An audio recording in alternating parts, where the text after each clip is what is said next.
கர்த்தாவே, உம்மை நன்றாய் அறிந்திருக்கிறேன். நீரும் எனக்கு அநேக அற்புதம் செய்திருக்கிறேன். ஆனாலும் கைவிடப்பட்டவளை போல் உணர்கிறேனே என்று அங்கலாய்க்கும் ஆத்துமாவே, இன்று கர்த்தர் உங்களுக்கு சொல்லுவது சங்கீதம் 9:10. கர்த்தாவே, உம்மை தேடுகிறவர்களை நீர் கைவிடுகிறதில்லை. ஆதலால் உமது நாமத்தை அறிந்தவர்கள் உம்மை நம்பியிருப்பார்கள். யூதாஸ்காரியோத்தும் சவுலும் கூட தேவனை அறிந்திருந்தார்கள், ஆனாலும் கைவிடப்பட்டார்கள்.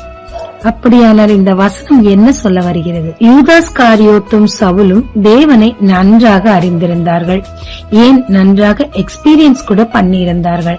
ஆனால் இந்த வசனம் தெளிவாக சொல்கிறது, உம்மை தேடுகிறவர்களை நீர் கைவிடுவதில்லை.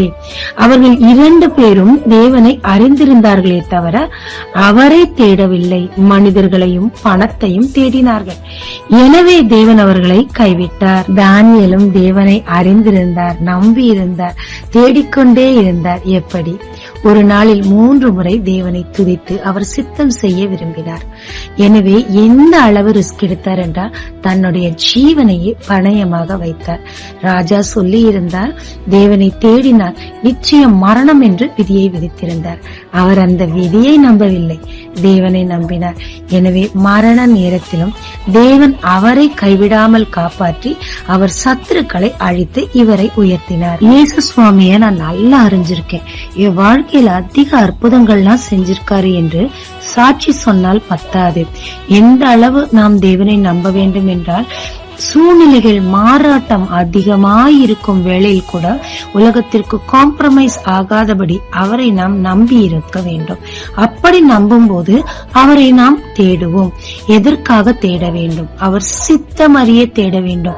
தேவரீர், நான் என்ன செய்ய சித்தமாய் இருக்கிறேன், நான் என்ன செய்தால் தேவனுக்கு பிரியம் என்று சொல்லி தேடி தேடி தேவனை நாம் பிரியப்படுத்தும் போது தேவனும் எல்லா சூழ்நிலையிலும் நம்மை கைவிடுகிறது இல்லங்க. ஜெபிக்கலாமாங்க. தேவரீர், உம்மையும் உம் ரட்சிப்பையும் நான் அறிந்திருந்தாலே போதும், இம்மையிலும் மறுமையிலும் பாதுகாக்கப்படுவேன் என்று நினைத்திருந்தேன் ஐயா. அப்படி அல்ல, உம்மை தேட வேண்டும், உம் சித்தம் செய்ய வேண்டும் என்று எனக்கு சொல்லிக் கொடுத்ததற்காக நன்றி அப்பா. உம் சித்தத்தை நான் எப்படி செய்ய வேண்டும் என்று எனக்கு கத்துத்தாரம்.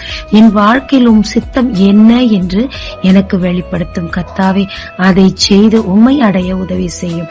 என் மரண பரியந்தம் என்னை கைவிடாத தேவனே உம்மை துதிக்கிறேன். இயேசு மூலம் பிதாவே, ஆமென். இயேசு கிறிஸ்துவின் நாமத்தில் இந்த நாளில் உங்களை ஆசீர்வதிக்கும் ஜீசஸ் விஷன்.